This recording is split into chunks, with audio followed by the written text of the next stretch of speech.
ایک دوسرے کو عزت دو، برداشت کرو۔ میرے نبی نے فرمایا بہترین مسلمان وہ ہے جو بیوی سے اچھا سلوک کرتا ہو، اور بیوی سے فرمایا میری شریعت میں سجدہ ہوتا تو بیوی سے کہتا خامند کو سجدہ کر۔ بہترین صدقہ اولاد کی تربیت ہے۔ پورا گھر میرے نبی نے نقشہ، ہر ایک کی قیمت بتائی۔ ماں تیرے قدموں تلے جنت، کا کاش میری ماں زندہ ہوتی، تم دیکھتے میں کیا کرتا، میں عشاء کی نماز کے مصلی پر ہوتا، میں سورۃ فاتحہ پڑھ رہا ہوتا، ادھر سے آواز آتی میری ماں کی محمد، تو میں نماز توڑ کے کہتا لبیک اماں جان۔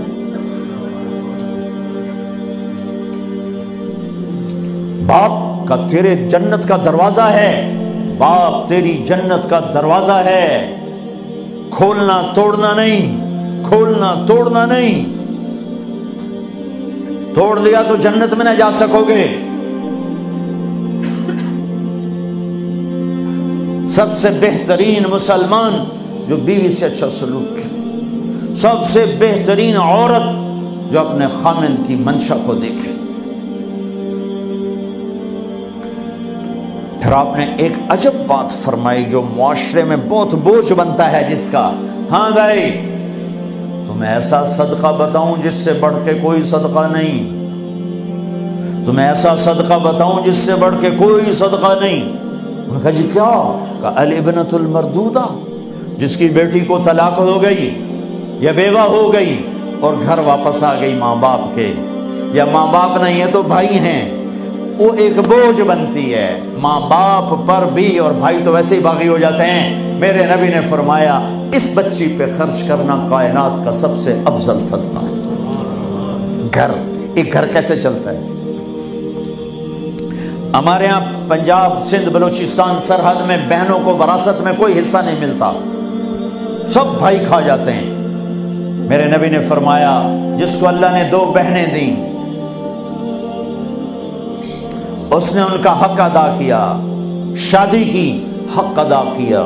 ماں باپ کی وراثت میں سے ہوتا ہے، اگر میں نے کوئی خود کمایا ہے اس میں بہنوں کا حق نہیں، ماں باپ سے اگر 1 روپیہ بھی آیا ہے تقسیم کیا جائے گا۔ جس نے بہنوں کا حق ادا کیا، شادی کی حق ادا کیا، اس پہ جنت واجب ہو گئی۔ جس کو اللہ نے 3 بیٹیاں دی اس نے ان کی ڈولی اٹھائی، وہ جنت میں میرے ساتھ یوں ہوگا۔ ایک بولے اگر 2 ہوں، کہ جس نے 2 بیٹیوں کی شادی کی وہ بھی ایسے ہوگا۔ اللہ بھلا کرے۔ ایک صحابی کا کہ جس کی 1 ہو، کہ جس کی 1 ہے، اگر اس نے اس کو عزت سے رخصت کیا تو وہ بھی میرے ساتھ ایسے ہی ہوگا۔ پھر کئی بچیوں کو طلاق پڑی ہے کہ اس کو بیٹا نہیں ہوتا۔ یہاں آنے سے پہلے کا واقعہ، پنڈی سے بچی رو رو برا حال اس کا، میں تو فون سنتا ہی نہیں ہوں ایسے کہ میرا تو کلیجہ پھٹ گیا ہے۔ ہے کہنے لگی کہ سسرال نے کہا تھا بیٹی ہوئی تو طلاق دے دیں۔ میں نے کہا اس میں میرا کیا قصور ہے، اور بیٹی ہی ہوئی اور مجھے طلاق پڑ گئی، اور میں گھر آ گئی 22 سال کی عمر میں۔ بیٹی دینے والا اللہ اور ظلم کرنے والا سسرال۔ میرے نبی کو اللہ نے بیٹے دے کے اٹھا لیے، قاسم اٹھا لیے، عبداللہ اٹھا لیے، ابراہیم اٹھا لیے، 4 بیٹیاں دی، 3 زندگی میں اٹھا لی، زینب، ام کلثوم، رقیہ، تینوں آنکھوں کے سامنے چلی گئیں۔ فاطمہ سے نسل چلی، آپ نے فرمایا لوگوں کی نسل بیٹے سے چلتی ہے، میری نسل میری بیٹی فاطمہ سے چلی۔ اس لعنت کو دھویا۔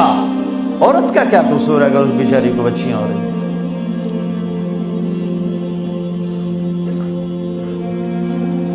جس نے اپنی بہنوں کو حق ادا کیا، جس نے بیٹیوں کو ڈولے میں بٹھایا، ان کا حق ادا کیا، کہ جنت میں یوں ہو جائے گا۔ بہنوں کو دینا اتنا ضروری ہے، حرام ہو جاتی ہے روٹی۔ میں نے مولانا جمشید صاحب میرے استاد ہیں، میں نے ان سے تفسیر پڑھی۔ میں ایک دن شہد کی بوتل لے کر گیا، پرانی بات ہے 76-77۔ میں نے کہا حضرت یہ ہدیہ ہے۔ فرمایا کہاں سے لائے ہو؟ کہ میرے اپنے باپ ہے۔ فرمایا تیرے باپ نے اپنی بہنوں کو، تیرے باپ نے اپنی بہن یعنی میری پھوپھیوں کو، تیرے باپ نے اپنی بہنوں کو زمین میں سے حصہ دیا تھا؟ یہ سوال کیوں کیا؟ 10 روپے کی شہد کی بوتل تھی اس وقت، کہ اگر دیا تھا تو یہ میں لے لوں گا، اگر نہیں دیا تو پھر یہ حرام ہے، میں نہیں لوں گا، یہ مطلب